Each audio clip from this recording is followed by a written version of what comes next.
nestled among the gentle slopes of northern Umbria, where the Apennine Mountains slowly give way to rolling farmland, and the aroma of olive trees blends with the scent of burning wood, once stood an improbable republic, so tranquil, so diminutive, and so accidental that its mere existence feels almost imaginary. This place was known as Cospaia, and for almost 400 years it stood apart, not through conquest or rebellion, but purely by an oversight. This remarkable chapter starts in 1441, an era when Italy existed not as a unified country, but as a fragmented mosaic of duchies, city-states, principalities, and territories governed by the Church.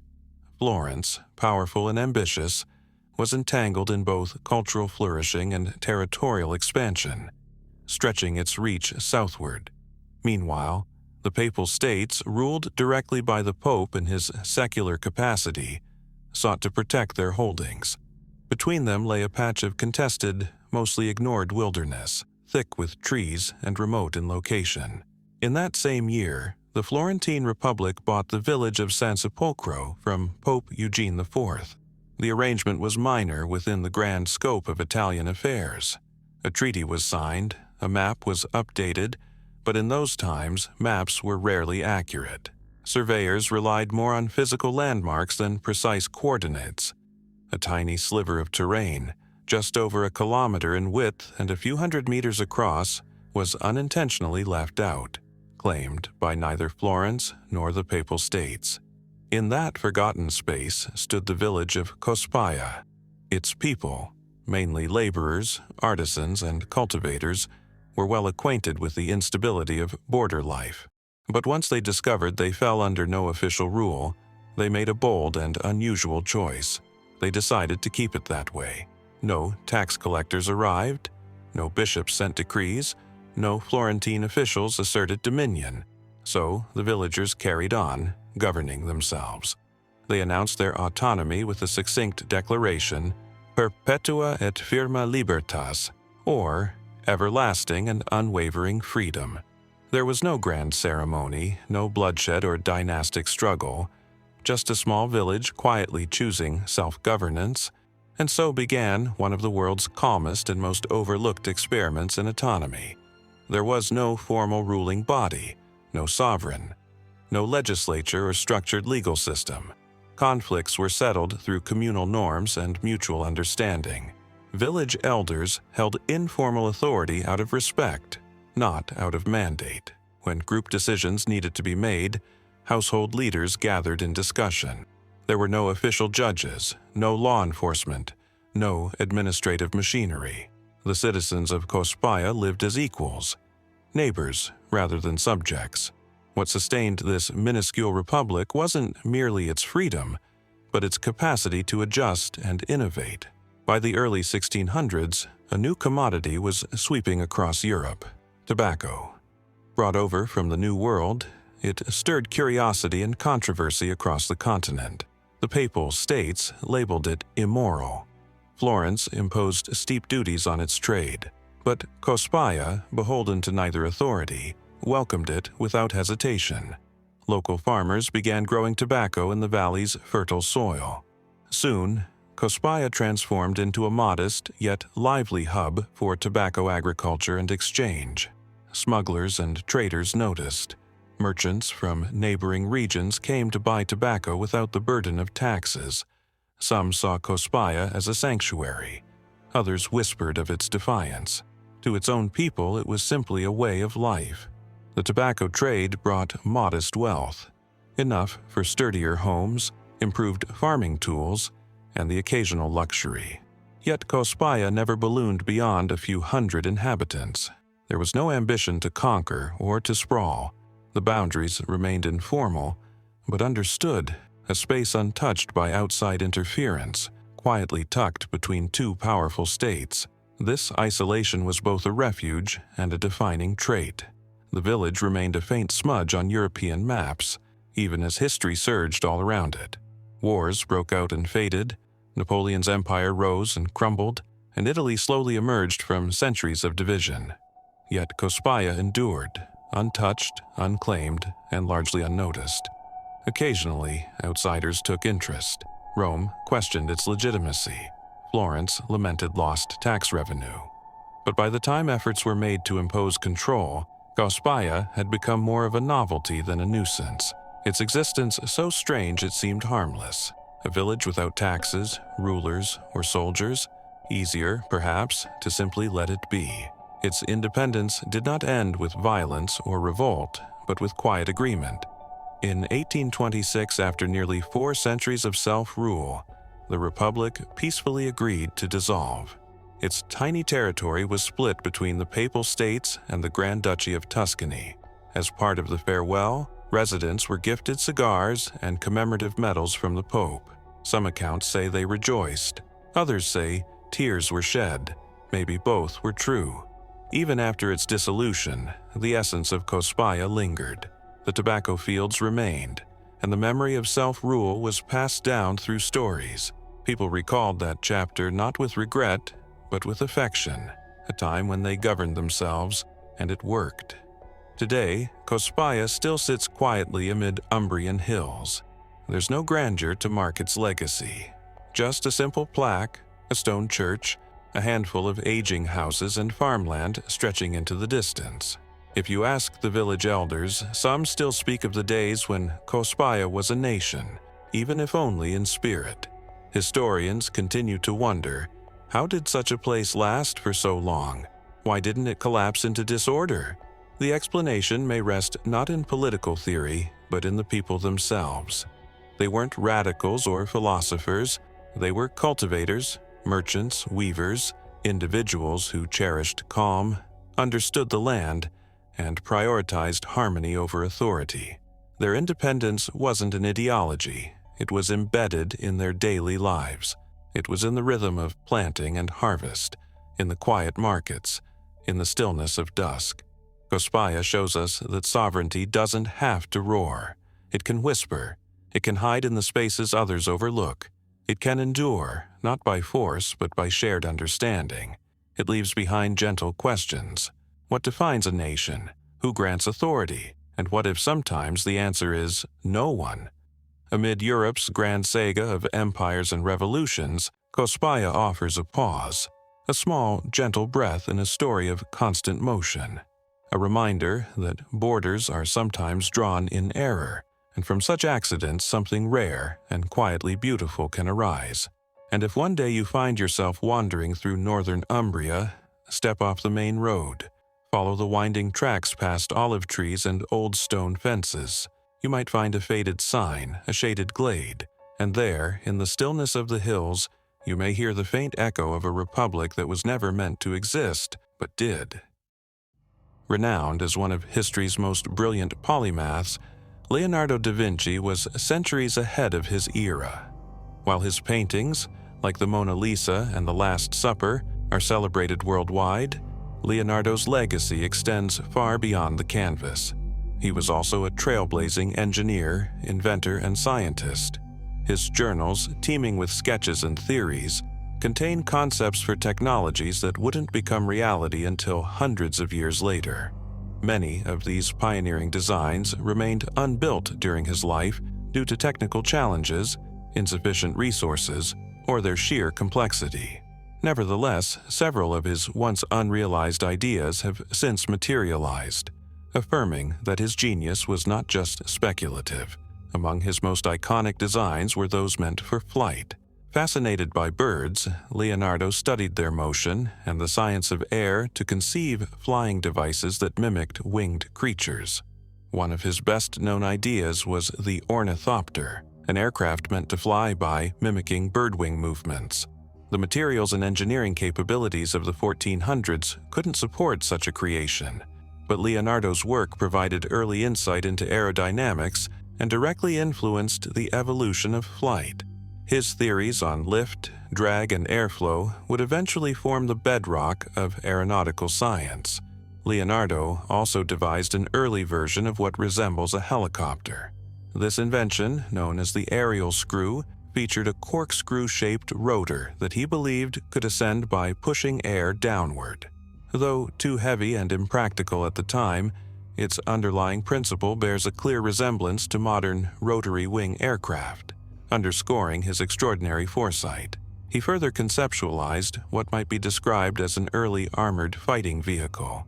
His sketch depicted a dome-shaped, turtle-like tank outfitted with cannons and a conical roof to deflect attacks. Soldiers inside would power it using crank-driven mechanisms. However, one mechanical flaw, possibly intentional, caused the gears to rotate in opposing directions, rendering it immobile. Some scholars suggest this error was deliberate, meant to prevent its use in warfare, reflecting Leonardo's ambivalence toward violent conflict. Although it was never realized in his day, later reconstructions based on his blueprints, with minor mechanical corrections, demonstrated that the design could indeed function. Long before diving gear was a reality, Leonardo envisioned a practical underwater suit for naval missions. His designs showed a leather bodysuit paired with breathing tubes connected to floating air containers. Another variation included a bell-shaped air reservoir that allowed divers to remain below the surface for longer durations. Though never assembled in his lifetime, these blueprints foreshadow the development of modern scuba equipment, showcasing Leonardo's remarkable imagination in marine technology. Leonardo also drafted plans for a self-operating cart, essentially an early automobile. Powered by coiled springs and equipped with gear systems and steering mechanisms, this cart could move independently over short distances, an unprecedented idea in the 15th century, when mechanical propulsion was virtually unheard of. In 2006, a team of modern engineers successfully recreated the device, confirming that the cart could operate just as Leonardo had intended. Despite his brilliance, numerous factors hindered the execution of his innovations. The Renaissance world lacked the advanced materials and manufacturing methods necessary for many of his inventions. Leonardo also tended to work in solitude or with minimal assistance, and lacked the financial support required to build complex prototypes. Another contributing factor was his secretive nature. He often kept his discoveries to himself and wrote in mirrored handwriting to obscure his notes. This privacy meant that many of his revolutionary ideas remained obscure until long after his death. Although most of his mechanical creations never came to life during his lifetime, Leonardo's intellectual legacy profoundly shaped the future. His anatomical sketches advanced the understanding of the human body. His mechanical theories laid the groundwork for countless engineering feats, and his emphasis on detailed observation became a cornerstone of scientific method. Today, his lost designs continue to captivate and guide scientists, engineers, and dreamers. Leonardo da Vinci's capacity to envision innovations far beyond the reach of his contemporaries serves as a lasting tribute to the boundless power of imagination. Though time has marched on, his ideas still resonate, proof that authentic genius transcends the ages. Queen Nefertiti, a figure whose legacy looms large in the annals of ancient Egyptian history, continues to captivate both scholars and the general public. Renowned for her beauty, influence, and prominence during Egypt's 18th dynasty, she is immortalized in remarkable artistic works and written records. Despite her clear importance, however, Nefertiti mysteriously fades from historical documentation in the latter years of her life, sparking numerous questions and ongoing intrigue. Her ultimate fate and the location of her final resting place remain subjects of intense academic inquiry, with researchers working diligently to unravel the complex narrative of this extraordinary ruler. Nefertiti first emerged as a pivotal figure alongside her husband, Pharaoh Akhenaten, during a time of monumental religious and cultural upheaval. Akhenaten's reign, marked by the introduction of Atonism, a form of monotheism centered on the worship of the sun god Aten, rejected Egypt's traditional polytheistic practices. Nefertiti was not merely a queen consort. She played a crucial co-regent role in this period of radical change. Artistic portrayals depict her in commanding positions, offering rituals to the sun god Aten, and holding scepters and other regalia typically reserved for pharaohs. These representations underscore her influence, suggesting that she was a leader whose authority could rival that of her husband. The mystery surrounding Nefertiti's disappearance primarily arises from the abrupt end to her presence in historical texts. Early in Akhenaten's rule, her name and likeness were widespread, appearing on monuments, inscriptions, and statues. However, by the 12th or 14th year of Akhenaten's reign, her representation virtually vanished. The lack of definitive records surrounding this shift has led to a wide range of theories about her fate. Some suggest she died during this period, possibly due to illness, complications of childbirth, or political intrigue. Others propose that Nefertiti might have assumed a new identity or position, potentially even becoming pharaoh in her own right. A particularly intriguing theory posits that Nefertiti may have assumed the throne as a male pharaoh following Akhenaten's death or towards the end of his reign. This theory is supported by references to a ruler named Neferneferuaten, a name of uncertain origin.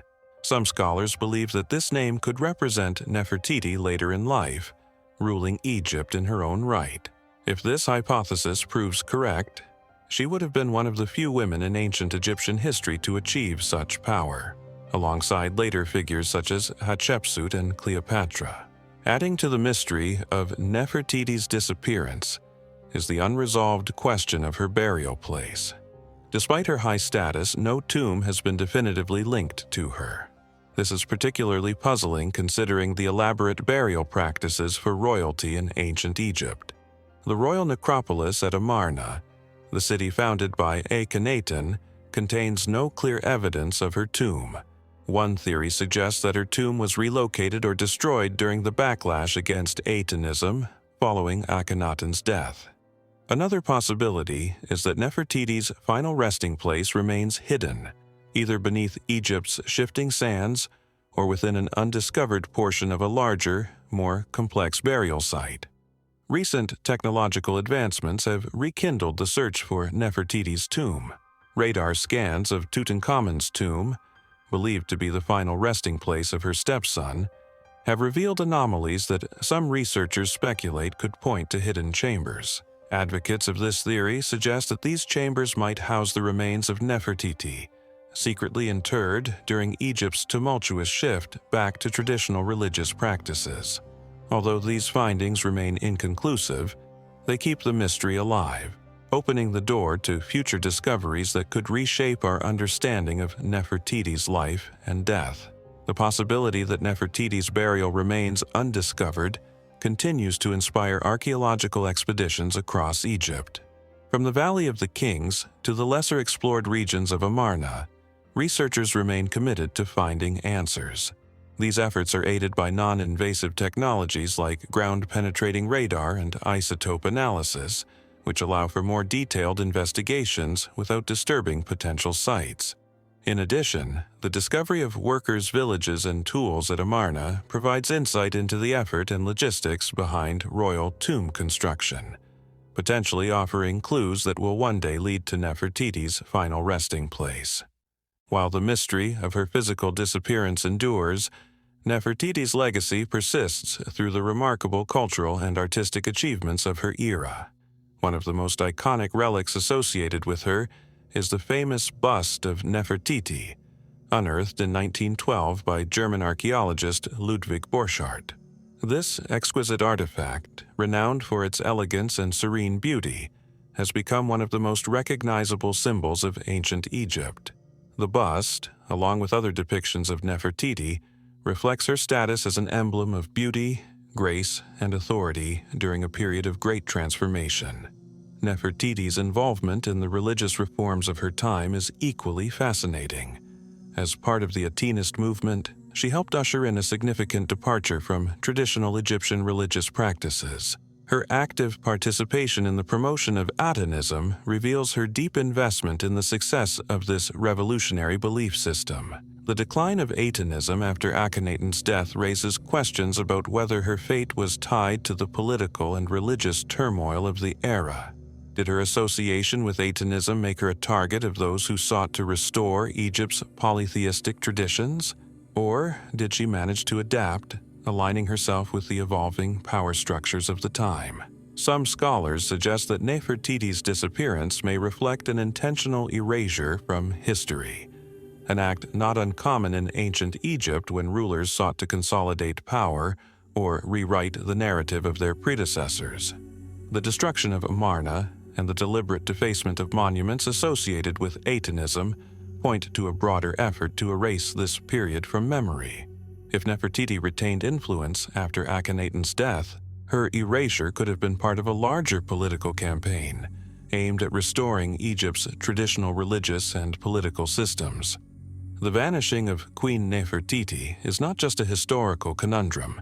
It also reflects the complex and multifaceted nature of ancient Egyptian society. Her story intertwines with themes of political power, religious upheaval, and identity, offering a unique lens through which we can explore the dynamics of her time. Whether she passed away prematurely, assumed a new identity, or ruled as a pharaoh in her own right, Nefertiti's life remains an enduring testament to the mysteries of ancient Egypt. As scholars continue to probe the intricacies of Nefertiti's life and disappearance, they are reminded of the depth and complexity of a civilization that continues to inspire wonder and fascination thousands of years later. Nefertiti's story also highlights the broader challenges of reconstructing ancient history. The fragmentary nature of archaeological evidence, coupled with the inherent biases in historical records, makes conclusive answers elusive. Yet, it is this very uncertainty that fuels the enduring allure of her story. Each new discovery, whether a fragment of pottery, a faded inscription, or a breakthrough in technology, brings us closer to understanding the true legacy of this remarkable queen. Nefertiti's life and disappearance are emblematic of the mysteries that continue to captivate our imaginations. Her beauty, power, and enigmatic end will forever hold a central place in the study of ancient history, compelling us to explore the boundless possibilities of the human past. The process behind erecting the pyramids, especially the towering Great Pyramid at Giza, remains among the most fascinating and enduring puzzles in the story of civilization. These colossal edifices have endured for millennia, evoking wonder and speculation regarding the techniques and purposes that led to their construction. This detailed exploration examines every confirmed fact and plausible hypothesis about pyramid building, drawing from historical, archaeological, and theoretical sources to offer a full account of this ancient engineering accomplishment. The tale of the pyramids begins in the cradle of Egyptian society, which arose beside the Nile River around 3100 BCE. The Nile's nourishing floods enabled prosperous farming, supporting a sophisticated culture capable of immense building endeavors. During Egypt's early dynastic era, the dead were buried in rectangular structures called mastabas, which would serve as the foundation for later pyramid design. This architectural tradition evolved throughout the Old Kingdom period and culminated in the massive construction of the Great Pyramid during Egypt's 4th dynasty. Under the reign of Pharaoh Khufu, the pyramids were not mere structures, they were deeply connected to Egyptian ideas about life after death. Designed as eternal tombs for the kings, they aimed to guarantee the pharaoh's successful transition to the next world and maintain their divine role as mediators between deities and the people. The vast scale and exactitude of these structures showcase both Egypt's religious dedication and its advanced technological prowess. Erected around 2560 BCE, the Great Pyramid of Giza is both the most renowned and the largest of Egypt's pyramids. Once rising to 146.6 meters, it held the title of the tallest human-made structure on Earth for over 3,800 years. Made up of approximately 2.3 million blocks of limestone and granite, it weighs close to 6 million tons. This enormous structure is attributed to King Khufu, also known by the Greek name Cheops.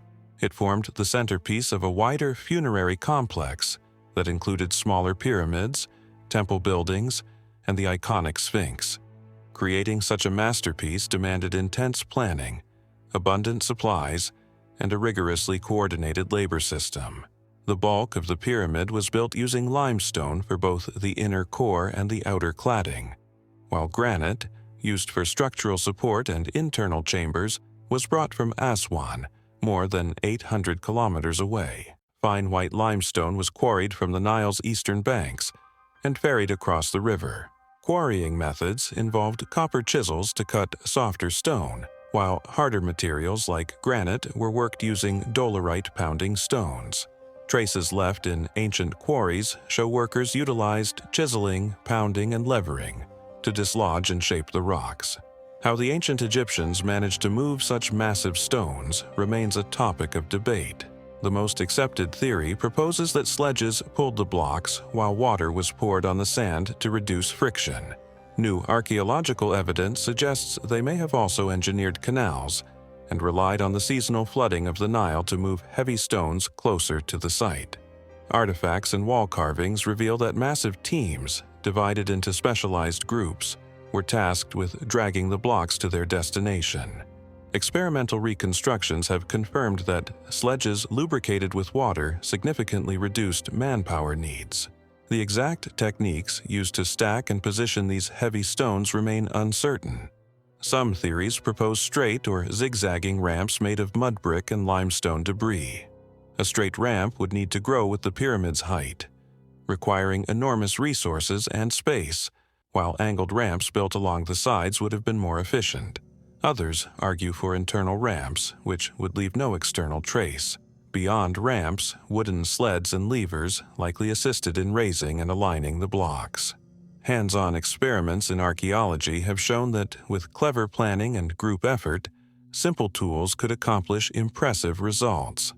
Contrary to popular belief, pyramid laborers were not enslaved people. Archaeological studies suggest that the workforce was composed of trained artisans and rotating seasonal workers. They resided in nearby labor camps and had access to nourishment, medical aid, and necessary provisions. Inscriptions and graffiti left behind by workers reflect a sense of identity, pride, and community. Laborers were organized into groups of around 20, each assigned distinct roles like cutting, hauling, or placing blocks. Overseers ensured work was done efficiently and accurately. The Great Pyramid's orientation to true north is incredibly precise, off by just a tiny fraction of a degree. This accuracy implies significant knowledge of both the night sky and geometric measurement. It's likely that ancient Egyptians used star constellations, such as the Big Dipper and Little Dipper, to guide the layout. Intriguingly, the relationship between the pyramid's height and its base perimeter closely resembles the mathematical constant pi, though it remains uncertain if this was intentional or an extraordinary coincidence. Even with decades of study, many facets of pyramid building continue to elude certainty. Some theories suggest buoyant transport methods, such as floating the stones on water. Others claim cranes or pulley systems may have been used.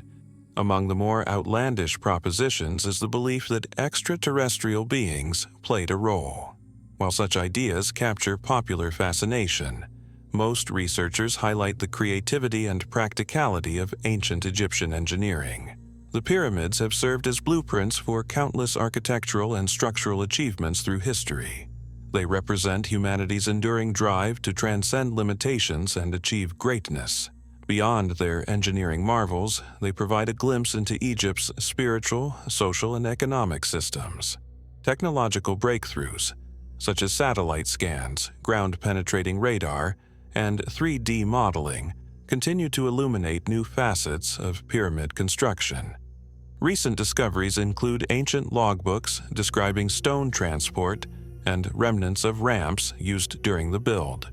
The pyramids are more than remnants of the distant past. They are monuments to human vision, discipline, and imagination. They show what people can accomplish with ambition, organization, and shared effort, even when faced with daunting odds. These ancient wonders continue to inspire curiosity and exploration, urging modern minds to uncover the truths of their creation while celebrating the limitless ingenuity of the human spirit. In the mountainous heartlands of ancient Greece, where legend blends seamlessly with historical memory, lay the roots of one of the most revered traditions of the classical world, the original Olympic Games. Every 4 years, athletes and spectators journeyed from across the fractured city-states of Greece to a sacred grove in Olympia, a place consecrated to Zeus, the supreme deity of the Greek pantheon. But these gatherings were far more than mere athletic contests. They were ceremonial rituals, deeply infused with religious devotion and cultural customs that, to modern eyes, might appear unusual or even extreme.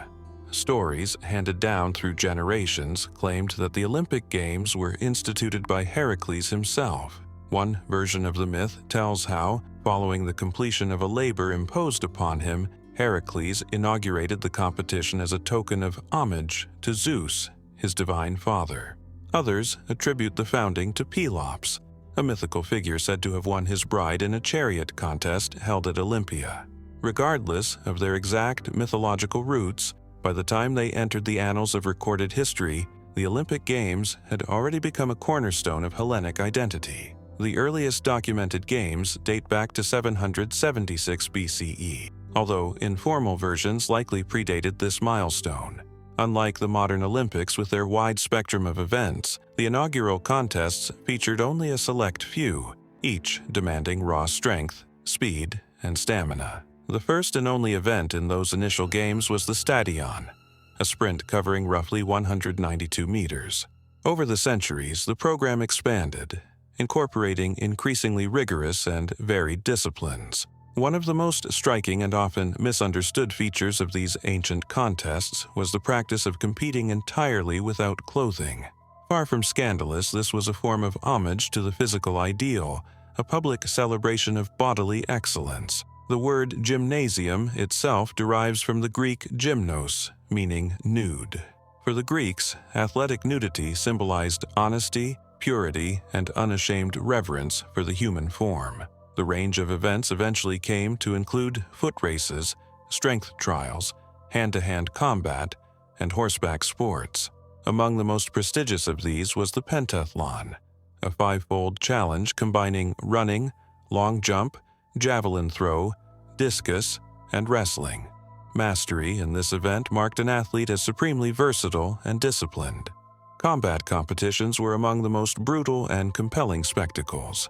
Wrestling was a staple of the games, though it was far more physical than its modern counterpart. Victory was achieved by throwing an opponent to the ground 3 times, using any number of forceful techniques. Yet even wrestling paled beside the intensity of pankration, a no-holds-barred fight that fused wrestling and boxing. Almost any tactic was allowed, barring only biting and eye gouging. Participants often emerged bloodied, bruised, and occasionally unconscious. A few even died mid-contest. Despite its danger, pankration was deeply admired. Champions were hailed almost as heroes or demigods. Equestrian contests also held great prestige, particularly chariot racing, which was immensely popular and often accompanied by heavy wagering. Interestingly, the official victor was not the driver, but the horse's owner, making it one of the few avenues through which aristocrats, monarchs, and even women, otherwise barred from direct competition, could claim Olympic glory. Religious observance formed the very core of the games. Before any athlete set foot on the track or arena, elaborate rituals were performed in reverence to Zeus. At the heart of Olympia stood an immense altar where animals, most commonly bulls, were ritually sacrificed. The scent of burning flesh mingled with sacred chants as priests sought divine favor for the participants. Some sources speak of the hecatomb, a colossal offering of 100 oxen, as part of the grandest of Olympic ceremonies. Victory in the games conferred immense prestige. Instead of medals, winners were crowned with a wreath made from olive branches, cut from a sacred tree dedicated to Zeus himself. The symbolic weight of this prize was immense. Champions were frequently showered with honors upon returning home, ranging from pensions and banquets to statues and poetic tributes that immortalized their feats. In many cases, a victorious athlete's triumph elevated the reputation of their entire city-state. A defining tradition was the Olympic truce, or ekikeria, a period during which all conflicts and hostilities among the Greek polities were suspended. This sacred ceasefire allowed athletes and fans safe travel to and from Olympia, reinforcing a shared cultural identity that could, if only briefly, transcend political rivalry. However, women were almost entirely excluded from these games. Married women were prohibited from even witnessing the events, with violators facing the death penalty. Exceptions existed for unmarried girls and priestesses of Demeter, who were permitted special roles. A separate festival, the Heraean Games, was organized in honor of Hera, offering young women the chance to compete in foot races. Despite these restrictions, a few determined women found ways to participate. One notable example is Cyniska of Sparta, who became an Olympic victor by owning and training a winning chariot team, thus achieving glory without ever personally racing. Over time, the sacred nature of the Olympics began to wane. During the Roman era, the original spirit of the Games eroded as emperors co-opted them for their own prestige. Events alien to Greek tradition, including gladiatorial combat, began to appear. Eventually, in 393 CE, the Christian emperor Theodosius II outlawed the Games entirely, denouncing them as relics of paganism. Thus, after over a millennium of unbroken tradition, the festival of Zeus was brought to a close. Yet, the ethos of the Olympics never truly disappeared.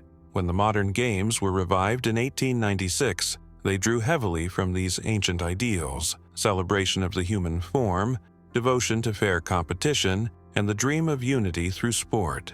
Though today's Olympians may compete with high-tech gear rather than bare skin, their efforts echo those of ancient athletes who once sprinted across dusty tracks in the shadow of the gods.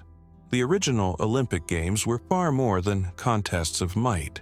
They were a sacred convergence of divine homage, personal ambition, and enduring legacy.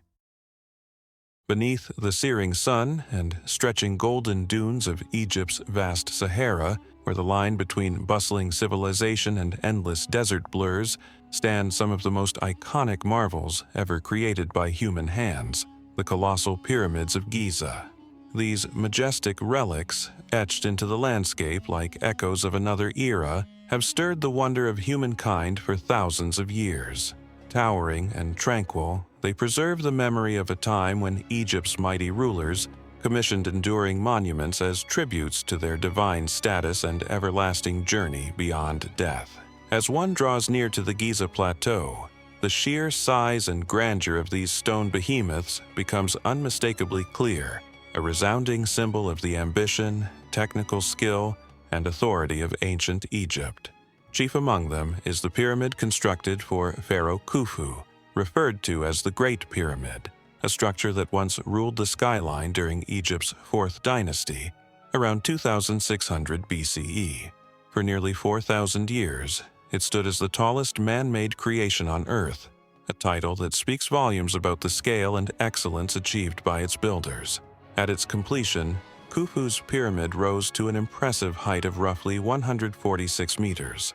Its outer surface, once clad in glistening, polished white limestone, sparkled brilliantly under the sun's glare, visible across the desert expanse. Though most of these casing stones were later removed and repurposed, the internal limestone core still commands awe. Each block, weighing between 2 and 15 tons, was cut with exceptional care and moved across great distances, an astounding feat of logistics, teamwork, and persistence. Tens of thousands participated in this colossal project. Expert masons, artisans, transporters, and field laborers all joined in a communal effort that lasted for decades. Contrary to outdated assumptions portraying these workers as slaves, modern digs and research paint a different picture. These individuals appear to have been valued professionals, housed in decent conditions, well-fed, and even commemorated by name, offering insight into the complexity and humanity of Egypt's ancient labor force.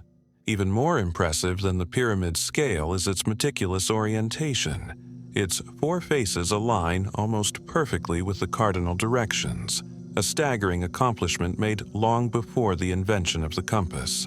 The pyramid's massive base spans over 13 acres, and its nearly flawless symmetry continues to baffle and fascinate architects, engineers, and historians to this day. Within this mighty structure lies a maze of narrow corridors, chambers, and vertical shafts. Though their exact functions remain under debate, they represent a stunning level of architectural foresight. At the pyramid's core rests the king's chamber, assembled from hefty granite blocks hauled from Aswan, hundreds of kilometers south.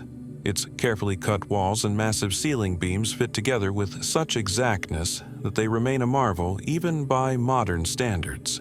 Flanking Khufu's pyramid are two more grand tombs, those of Pharaoh Khafre and Pharaoh Menkaure. Khafre's pyramid, slightly smaller, still leaves a powerful impression and retains part of its original casing near the summit, giving a rare glimpse into the pyramid's former brilliance. Khafre is also linked to the Great Sphinx, an enormous stone guardian carved with the body of a lion and the face of a pharaoh. Stationed along the ceremonial road to his pyramid, this enigmatic figure has puzzled and inspired scholars, explorers, and tourists alike, shrouded in mystery about its age, purpose, and symbolism. Menkaure's pyramid, the smallest of the trio, reveals a different vision of royal commemoration. While not as towering, its complexity and the priceless artifacts found within, including finely crafted statues and ornate jewelry, testify to the sophistication and artistry of ancient Egyptian civilization. Each of these pyramids contributes its own chapter to the broader saga of Giza. These tombs were far more than final resting places. They were deeply spiritual declarations rooted in the Egyptian worldview.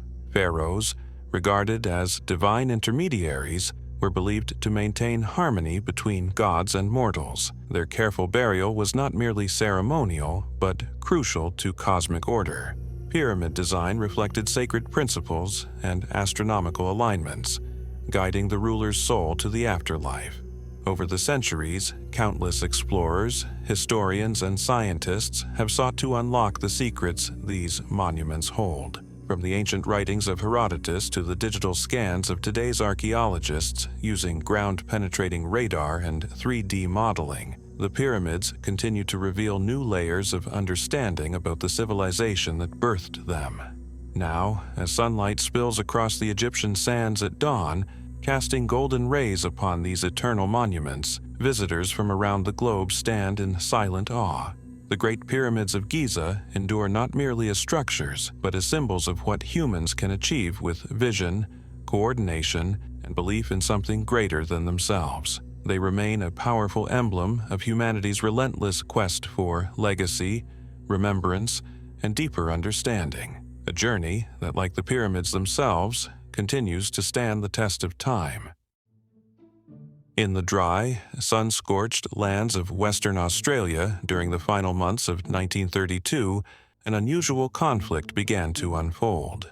It wasn't a war in the classic sense. There were no enemy battalions, no declarations of combat, and certainly no ceremonial marches of victory or defeat.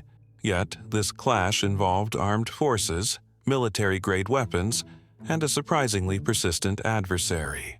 This strange episode would be remembered in history as the Great Emu War, a peculiar and at times comical encounter in which well-equipped soldiers found themselves bested by large, flightless birds.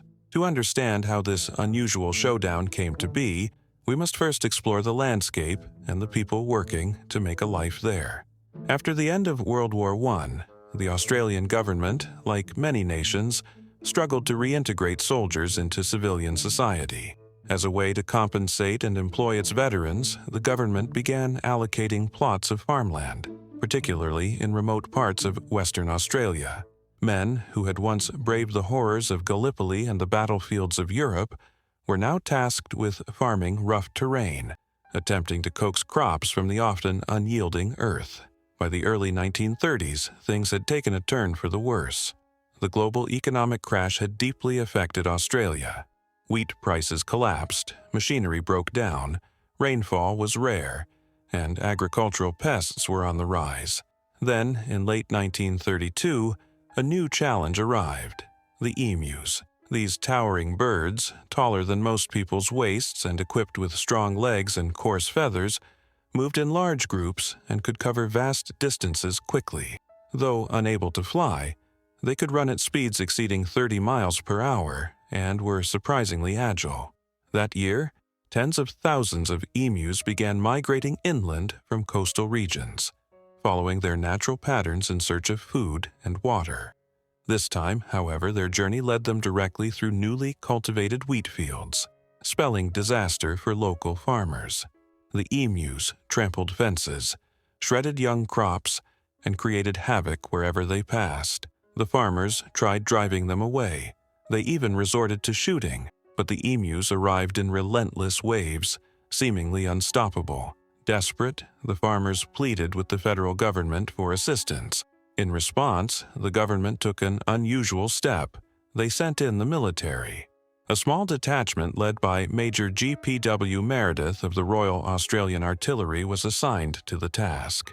Accompanied by 2 soldiers, 2 Lewis machine guns, and 10,000 rounds of ammunition, their mission was clear: reduce the emu population, protect the crops, and restore some semblance of control to the region. Yet, what followed was far from straightforward. The operation commenced in November. The soldiers assumed they'd find large gatherings of emus, making them easy targets. But the birds had other ideas. They scattered at the sound of trucks and gunfire, darting off in tight formations and vanishing swiftly into the bush. Attempts to herd them into firing range proved futile. In one encounter, troops tried sneaking up on a group near a water source, but the emus dispersed before they could fire. When the guns finally did fire, the birds were already on the move. Most escaped unharmed.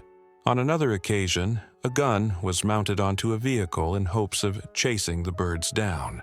But the rough terrain caused the truck to jolt violently, making it nearly impossible to aim. Meanwhile, the emus easily outpaced the vehicle, completely unfazed by the pursuit. The scene resembled a slapstick comedy more than a military engagement. Over the following weeks, thousands of bullets were fired. Estimates of the number of birds killed vary, but it's widely believed that only a few hundred were brought down.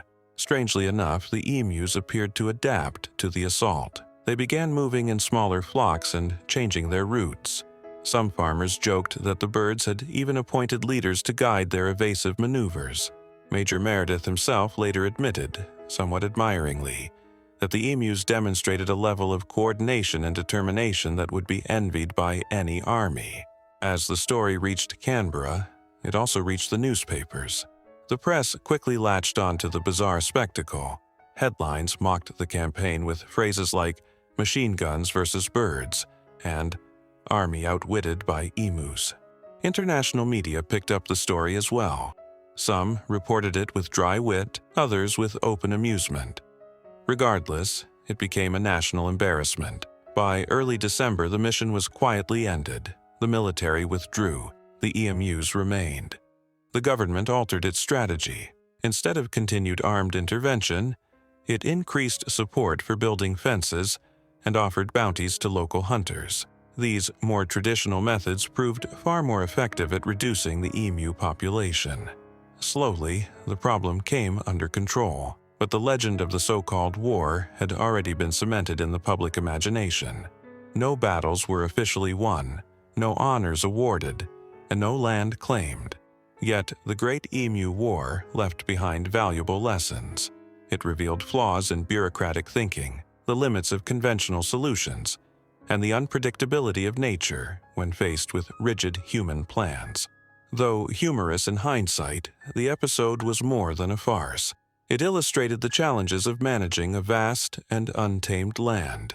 It showed how policy and ambition must sometimes yield to the realities of geography and wildlife. For the soldiers, it was a surreal chapter in their careers. For the farmers, a source of stress mixed with eventual amusement. And for the emus, life went on undisturbed, impervious to human schemes. Today, the story is kept alive through articles, documentaries, and humorous commemorations. It has entered the realm of Australian folklore, often shared with a grin, a chuckle, and a sense of disbelief. Its lasting power lies not only in its absurdity but in its humanity, a tale where plans failed and nature stood firm. In a world marked by wars of devastation, the Great Emu War remains a strange outlier, mostly harmless, thoroughly embarrassing, and entirely unforgettable. It reminds us that not all historical battles are about conquest. Some are about the sheer unpredictability of the world and the quiet triumphs of creatures who simply won't be tamed. In the end, on those dusty plains under the Australian sun, a group of determined birds walked away victorious, unfazed, undefeated, and immortalized in one of history's quirkiest chapters. It was just past 11 a.m. on a warm summer day in 1951 when an unusual figure emerged at the crossroads of 5th Avenue and 49th Street in the heart of Manhattan. Onlookers described him as bewildered, lost, and remarkably out of sync with the world around him. He wore a lengthy black coat with unusually broad lapels, a waistcoat adorned with intricate buttons, a stiff, high-collared shirt, and a tall hat resembling those worn in the Victorian era. He looked like he had stepped straight out of another century. His mustache was neatly groomed in a style fashionable before the 1900s. His gaze jumped anxiously between the modern cars and towering skyscrapers, as though he had awakened in an alien city. Moments later, as he hesitantly stepped off the curb, a passing taxi struck him. The impact was lethal. Paramedics arrived promptly, but he was declared dead at the scene. No modern identification was found on him. What they did discover only deepened the riddle. At the city morgue, the medical examiner noted he appeared to be in his early 30s, in good physical condition prior to the collision, and dressed impeccably in fashion long out of date. His belongings were perplexing. A handful of 19th century banknotes, several visiting cards bearing the name Rudolf Fens, and a letter addressed to the same name, postmarked 1876. The address on the envelope no longer existed in present-day Manhattan. The coins were defunct, and while the clothing was masterfully tailored, it bore no tags from contemporary designers. Most baffling of all, authorities found no trace of the man's identity in any modern system. Fingerprint records, dental files, and personal data yielded no matches. A wider search began. Investigators combed through archival records and, eventually, stumbled upon a missing person report from 1876. It described a man named Rudolf Fens who had vanished during an evening walk in New York. He had simply disappeared. No signs of foul play, no body recovered, just gone, leaving no explanation. Now, decades later, a man with the same name and appearance, wearing period-correct attire and carrying personal items from that very year, reappeared, only to die minutes later. The story ignited a sensation. It began as whispers in paranormal circles, grew into magazine features, and was soon passed down through anthologies of the unexplained. The details were so sharply drawn, so well aligned, that the tale took on the polished air of legend. A man from the 1800s stepping into the 20th century with no idea how he arrived, only to perish before answering a single question. For those living through the tense years of the 1950s and 60s, filled with nuclear fears and scientific unknowns, the tale was too compelling to dismiss. Concepts like time travel, once limited to novels by H.G. Wells, had begun to seem almost plausible. Einstein's theories and Cold War experimentation made even the strangest possibilities feel just within reach. In that climate, the account of Rudolf Fens found an eager audience. But like many stories that seemed too tidy to be true, scrutiny followed. Researchers searching newspaper archives found no mention of any man named Rudolf Fens dying in 1951 under those circumstances. The supposed 1876 missing persons report was absent from official registries. and the detectives often cited in retellings had no real cases that fit the description. The first solid clue about the story's true origin came in the 1970s, when investigator Chris Aubeck and others traced it back to fiction. A short story by Jack Finney, published in Collier's magazine in 1953 under the title I'm Scared, told of a man from the past appearing in modern-day New York. The details mirrored the Fenn's tale closely. Anachronistic clothing, outdated coins, a sudden death in traffic. Finney, also known for Time and Again and The Body Snatchers, had a talent for blending the real with the surreal, but his story was fiction. Over time, however, Finney's creation was misremembered, reshaped, and retold as fact. The names were slightly altered, the dates adjusted, but the narrative core stayed intact. In some versions, it was claimed the tale came from secret police records or unnamed researchers. It was included in books on time anomalies, urban myths, and strange disappearances, always presented as a baffling, unsolved real event. More surprising still, a near-identical story had appeared even earlier, in the 1940s, written in Spanish by Pedro C. Frois in a science fiction anthology. His version was also fictional, and the name Rudolf Fens was invented. It seems plausible that Finney, knowingly or subconsciously, drew from this earlier tale. As the story moved from fiction into oral tradition and pseudo-investigative retellings, the line between truth and myth all but vanished. This transformation is not unusual. Folklore often thrives not because of factual accuracy, but because it resonates with cultural emotions. These stories reflect our worries, our hopes, and our desire to believe that reality might hold more surprises than we're told. For people in the 20th century, the story of Rudolf Fens raised profound questions. Could someone truly fall through time? Was history fixed, or more fluid than we assumed? The reason this legend endured is not because it was provably true, but because it followed a structure that felt real. A stranger out of time, holding relics from another era, appearing and dying without explanation. It felt like a parable. He could not speak, he left no testimony. In that void, listeners filled in the blanks. The tale did not insist on belief, but it invited wonder.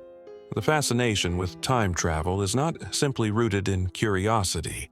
It speaks to deeper human longings, to undo mistakes, revisit lost moments, or find meaning beyond the constraints of chronology. Stories like that of Rudolf Fens offer emotional escape routes from a world ruled by logic and finality. They suggest that perhaps not everything is as ordered as it seems. They also show how fiction can, under the right conditions, evolve into folklore.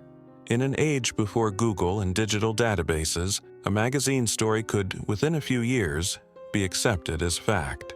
The shift was subtle. One person believed, another repeated, a third wrote it down. By the time skeptics arrived, the myth had already taken hold. Even today, long after the story has been debunked, it lives on in books, documentaries, and speculative conversations. Rudolf Fens never stepped onto that Manhattan street, but the idea of him did. And that idea, once born, continues to move through time, unanchored by fact, propelled by imagination. No death certificate has been found. No official records confirm the event. And yet, the story remains, shared, remembered, retold. Because in the end, tales like this are less about what happened and more about what might have. They bridge memory and fantasy. They remind us that not every story must be provable to be powerful. And in that strange, fleeting figure who stepped into a world that wasn't his, we find a mirror, reflecting our own quiet yearning to believe that time isn't always as straight and narrow as we've been told. In the autumn of 1726, in the quiet English town of Godalming, Surrey, a woman named Mary Toft unexpectedly stepped into the margins of recorded history. Her tale would bewilder the medical community, spark widespread fascination, and even reach the ears of the royal court. She was a young, impoverished, and uneducated woman, married to a traveling clothworker and mother to several children. Her life mirrored that of many women in rural 18th century England, until the day she allegedly began delivering not human babies but rabbits. At the time, England's medical world was experiencing a transformation. The Enlightenment was challenging old doctrines, anatomy was being studied with newfound precision, and formal medical training was expanding. Yet traditional midwives still handled childbirth, and superstitions about pregnancy, birth anomalies, and the influence of maternal thoughts remained common. Scientific advancement was underway, but far from settled. It was in this ambiguous space, half modern, half medieval, that Mary Toft presented a baffling case. Her strange account, whether deliberate fraud or misunderstood affliction, exposed both the limits and the eagerness of scientific authority. Her story began in September, when she reportedly suffered a miscarriage. In the weeks that followed, she complained of persistent abdominal pain and symptoms that resembled labor. She called on John Howard, a surgeon from nearby Guildford, and described having passed unusual materials, fleshy, unidentifiable tissues with no resemblance to anything human. When Howard examined her, he was presented with what she and her midwives insisted were animal remains, dismembered parts of a small creature, seemingly a rabbit. Over multiple visits, Toft continued to expel similar organic materials: rabbit parts, tufts of fur, and even partially formed rabbit fetuses, all under conditions that appeared convincing enough to retain Howard's belief.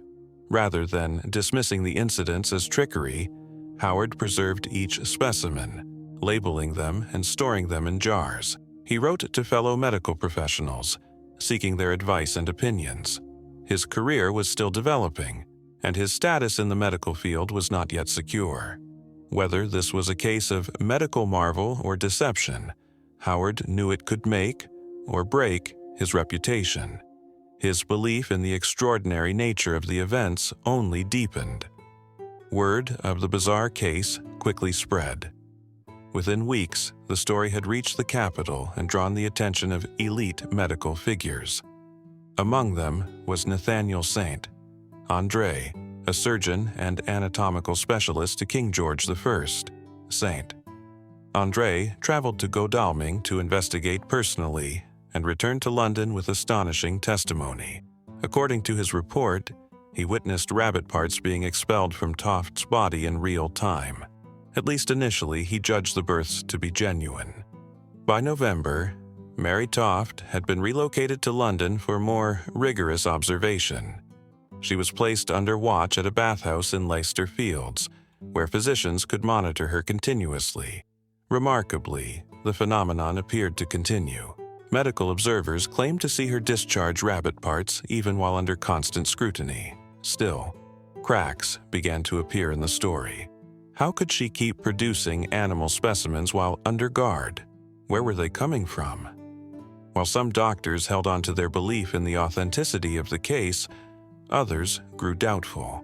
The Royal Society, wary of scandal, kept its distance. Meanwhile, the case took on a life of its own in the public imagination. Newspapers eagerly covered every update, often blurring the line between verified fact and exaggerated fiction. Pamphlets were printed and distributed widely, some mocking, others marveling. Crowds gathered near Toft's residence, hoping for news or a glimpse of the woman at the center of the sensation. She became the subject of theatrical satire and drawing room debate. Some viewed her as a walking miracle, others as a fraud preying on gullible experts. Throughout it all, Mary Toft appeared quiet, meek, and physically strained, traits that aligned with contemporary expectations of a suffering woman. Her demeanor likely added a layer of credibility to her story. Despite increasing skepticism, those examining her could find no concrete evidence of deceit, at least not yet. Then the narrative unraveled. Doubt turned to investigation when one of her minders in Leicester Fields spotted her acting suspiciously with a porter and a bundle of cloth. Upon closer examination, suspicions deepened. Under pressure, And perhaps exhausted by the ongoing charade, Toft finally admitted the truth. She confessed that the entire affair had been staged. With help from accomplices, she had inserted rabbit parts and other animal materials into her body to simulate childbirth, accompanied by faked labor pains. She revealed that the hoax began shortly after her miscarriage. It was never meant to last this long. Her motivation, she claimed, wasn't money or fame, but something more desperate. A fleeting grasp at recognition in a society where women like her were otherwise invisible. The confession stunned the medical community. Those who had supported her claims now faced embarrassment and public scorn. None more so than Nathaniel Street Andre, who had vouched for her in the royal court. His reputation collapsed almost overnight. He became the target of mockery and ridicule. The artist William Hogarth created a satirical print skewering the whole affair, a commentary on human credulity and professional arrogance. Mary Toft was arrested and charged with fraud, though she served no substantial sentence. She faded from the spotlight and lived out her remaining years in Godalming, passing away in 1763. Though her name receded from popular conversation, her story left a lasting impression on the cultural and scientific memory of the era. The hoax revealed far more than a single woman's deceit.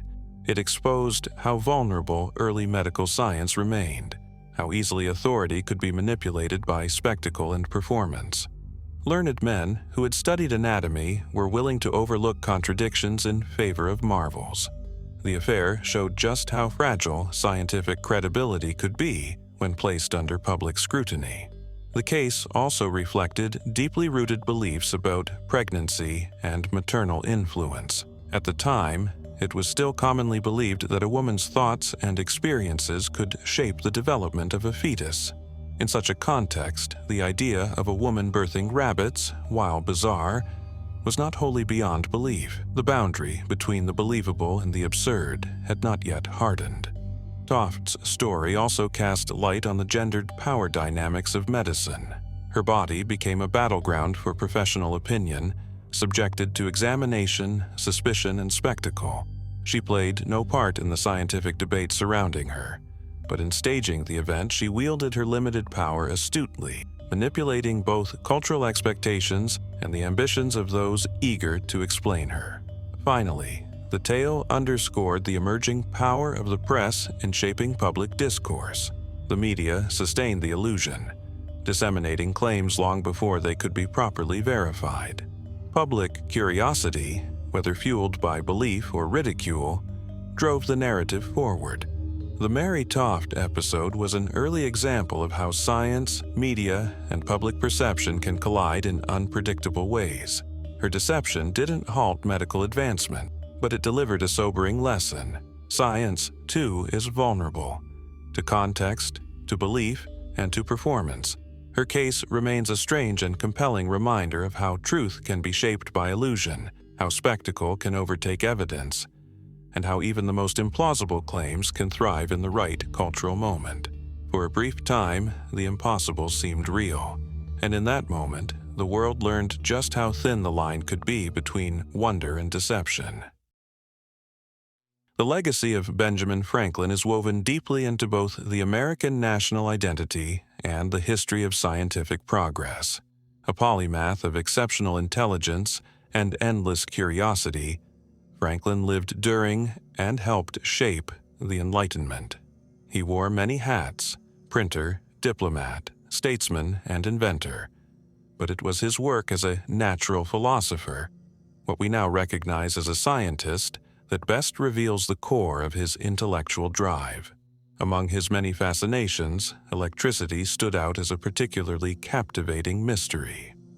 In the mid-1700s, this invisible force was still more of a spectacle than a science. Though its effects could be observed, its nature was far from understood. Franklin, unlike many contemporaries, did not view it merely as a parlor trick or an amusing diversion. He saw electricity as a fundamental force of nature, one that needed to be studied, understood, and possibly mastered. He conducted his experiments using charged glass rods, Leyden jars, early devices for storing electricity, and metal conductors, often putting his own body on the line to understand how energy flowed, was stored, and could be resisted. His most celebrated experiment, the 1752 kite and key test during a thunderstorm, proved that lightning was an electrical event, securing his place in scientific history. But this moment was part of a much larger and methodical exploration, one that featured both breakthroughs and setbacks. In the midst of his investigations, Franklin began to explore not only the theoretical side of electricity, but also its potential usefulness in everyday life. He didn't see a rigid boundary between home and laboratory, or between philosophical musings and practical experiments. This outlook would eventually lead him to one of the most peculiar moments of his career, an electrical mishap involving a holiday meal, a turkey, and a serious jolt. By the early 1750s, Franklin began to hypothesize that electricity might be used not only for entertainment or illumination, but also to painlessly and swiftly kill animals for consumption. Turkeys, a staple of American feasts, became both his culinary and scientific subjects.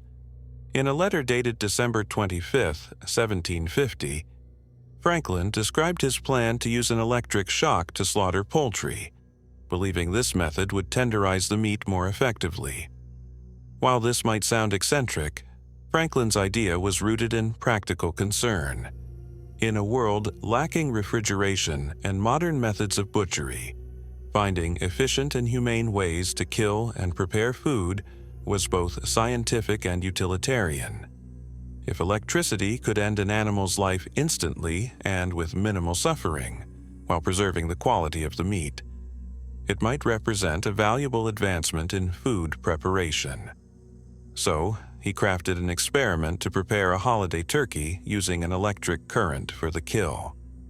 The apparatus involved a collection of Leyden jars, primitive capacitors capable of storing significant electrical energy in short bursts. These jars, charged either by a hand-cranked machine or through frictional methods, could deliver powerful shocks. Franklin had previously used them to demonstrate electrical conduction, often by shocking himself or willing participants. He respected the energy he worked with, but even with that respect, things went wrong. According to his own report, likely penned after demonstration for colleagues or friends, Franklin attempted to electrocute a turkey. However, instead of delivering the shock to the bird, he accidentally made contact with the live wires himself. The jolt that surged through his body was severe. "I am ashamed to confess," he wrote, "that I have several times received stronger shocks than I intended, and once nearly ended my own life." In another note, he described being thrown to the ground, rendered temporarily speechless, and left with lingering numbness in his limbs. This particular shock was unlike any he had previously encountered, more intense, more alarming. He had inadvertently turned himself into the path of least resistance, completing the circuit and absorbing the full energy stored in the overcharged jars.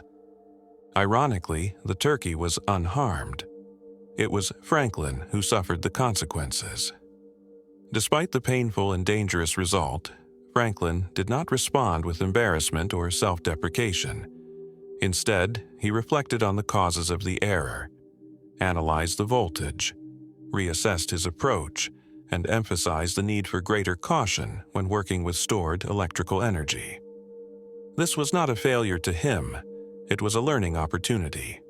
To Franklin, even a blunder carried scientific value. The episode was not widely known beyond Franklin's private correspondence for years. Yet it did nothing to damage his reputation. If anything, it showed his willingness to put himself at risk in pursuit of knowledge. The turkey incident was no trivial misadventure. It was a glimpse into the bold and unflinching spirit of 18th century experimental science. Each new discovery was hard-won and often came at a price. Franklin continued his work in the field of electricity long after the mishap. He remained a prominent figure in the Royal Society, eventually receiving its prestigious Copley Medal. His findings were collected in experiments and observations on electricity, a volume that would influence future generations of scientists, including those who would one day define the laws of electromagnetism. In hindsight, the Turkey shock episode was a footnote, but it served as a fitting symbol of the scientific spirit. Learning through trial, progress through risk, and discovery through error. In this way, Franklin's brush with electrocution was not an exception, but a perfect illustration of his Enlightenment ideals. His life was a long series of experiments, in science, in statecraft, in philosophy, and in self-invention. He helped establish public libraries, charted ocean currents, negotiated treaties, and studied weather patterns. He stumbled, recalculated, and moved forward. That he nearly electrocuted himself while trying to humanely prepare a bird for dinner is not a tale of foolishness, but of fearless exploration. It highlights the character of a man who believed that knowledge could come from anywhere, from kitchens as well as laboratories, and that every mystery was worth pursuing. Franklin's mishap would not be the last time a scientist got hurt while seeking a breakthrough. History is full of such moments, some tragic, many forgotten, but all significant. What set Franklin apart was his honesty in documenting his mistake, the humility in accepting it, and the grace with which he folded it into his life's greater narrative. In Franklin's time, electricity was not yet tamed. It was still wild, still full of potential, still mysterious. Engaging with it meant entering the unknown, and sometimes paying the price. That Franklin emerged from the ordeal more cautious but undeterred says everything about his drive for discovery. He would go on to help draft foundational documents, advise presidents, and serve as the voice of a new nation. But somewhere in a quiet Philadelphia room, surrounded by glass, wire, and a bewildered turkey, Franklin learned a lesson even his lightning experiment hadn't taught: that nature gives up its secrets slowly, and never for free. This quirky event remains a small yet meaningful moment in the life of a man who shaped a century. It reminds us that science is built not only on calculation and logic, but on lived experience, failure, persistence, and the courage to face the unknown. Franklin's attempt at an electrically cooked meal didn't work out, but it gave the world something else entirely: a story of humility, curiosity, and the unyielding value of bold inquiry, no matter how electrifying the consequences. The Byzantine Empire, often referred to as the Eastern Roman Empire, stood as one of history's most resilient and culturally influential civilizations. From its establishment in 330 AD until its eventual collapse in 1453, this empire served as a vital preserver of classical heritage, shaped the spiritual framework of Europe and the Middle East, and left enduring marks on law, art, and architecture. The origins of the Byzantine state lie in the reign of Emperor Constantine the Great, who in 330 AD inaugurated a new imperial capital atop the ancient Greek settlement of Byzantium. Strategically perched on the Bosporus Strait, the city was renamed Constantinople, modern-day Istanbul, and became the Roman Empire's eastern center of power. Constantine's motivation for this move included its strategic advantage for commerce and defense, proximity to eastern territories, and his vision of a Christian capital distinct from Rome's pagan past. Constantinople quickly ascended to prominence, celebrated for its affluence, cultural significance, and virtually unassailable defenses. Its pivotal position enabled it to regulate key trade networks between Asia and Europe, bolstering its economic strength. The construction of the mighty Theodosian walls in the 5th century further cemented its reputation as one of the ancient world's most secure urban fortresses. A central attribute of Byzantine identity was its commitment to safeguarding and passing on the intellectual legacy of Greece and Rome. As Western Europe descended into turmoil following the collapse of the Western Roman Empire in the 5th century, Byzantium remained a thriving nucleus of scholarship and creativity, an oasis of enlightenment during what Europe remembers as the Dark Ages. The Byzantines preserved a treasure trove of ancient works in philosophy, science, and literature, much of which would re-emerge in the Renaissance. Religion formed the core of Byzantine society. The empire served as the heart of Orthodox Christianity, and emperors played a central role in shaping theological doctrine and ecclesiastical governance. The Byzantine emperor was revered as God's vicar on earth, intertwining religious and political authority.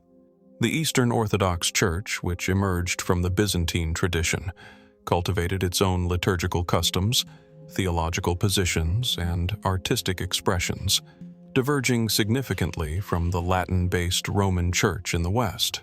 The empire's religious influence extended far afield. In the 9th century, missionaries Cyril and Methodius journeyed to Slavic territories and crafted the Glagolitic script, precursor to Cyrillic, to translate Christian texts. This mission laid the groundwork for the conversion of Kievan Rus, the ancestor of modern Russia, Ukraine, and Belarus, to Christianity in 988 AD. Byzantine artistic and architectural achievements stand among its most enduring contributions.